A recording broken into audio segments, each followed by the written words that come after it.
Improvements are being made to playgrounds at our local elementary school, including at Gretchko, where we have our very own Jake Schaf with even more insight on what's being done at these playgrounds this summer and how it will only enhance your kids' experiences in the fall. Jake.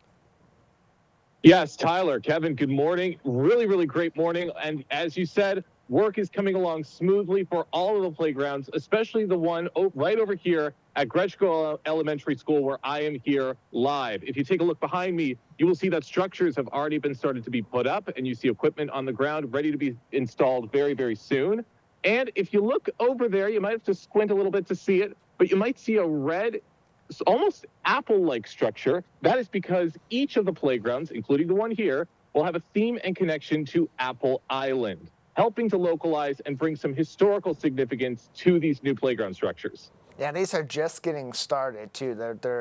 They've been being prepared throughout the summer. They removed the old playground equipment, but now we're starting to see those structures come together. What are some of the features you've seen so far? And Jake, talking to Jamie Stottlemyre from the West Bloomfield School District in their administration office, what were some of the goals or the strategies behind these new playgrounds, other than just having new fun stuff in place for the kids?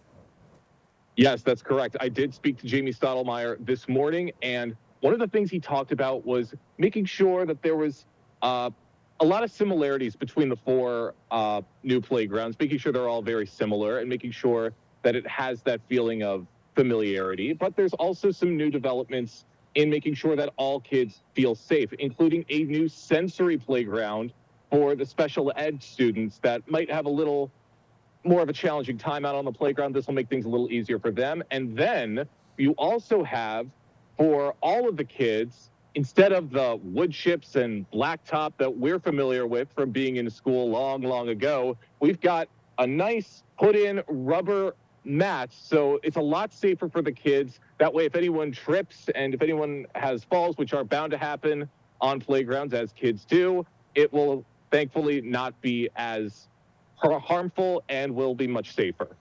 Yeah, now, of course, we're keeping Jake at a safe distance as it is an active construction zone at this time. But Calvin, out at Master Control, we have some pictures, too, that the school district posted earlier on today on their Facebook page of some of the progress that is being made in the trenches on that playground as we speak. So the people viewing at home and on CivicCenterTV.com can see a little bit more of what's behind Jake out there at Gretchko Elementary. Now, Jake, that's not the only place that this is happening in the West Bloomfield School District. As you said, this is happening across the elementary schools altogether, but we're expecting to see this completed in the coming weeks. Yes, that is correct. All of the elementary schools are going through this change right now with play structures.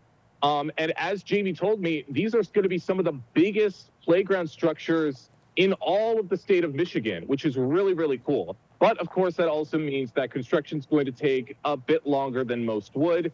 He told me that it was likely that these would be finished sometime around mid-September. So it might overlap with the start of the school year a little bit, but there will surely be plenty of time for the kids to have all the fun they could possibly have on these structures. Hey, look, they're not going to have maybe the play structures in place. That means, hey, recess is going to have to go back to some of that old creativity from the kids, making up their own games, having their own fun in the green space there at our elementary schools. Jake, thank you for that live report. Absolutely. Thank you, Tyler.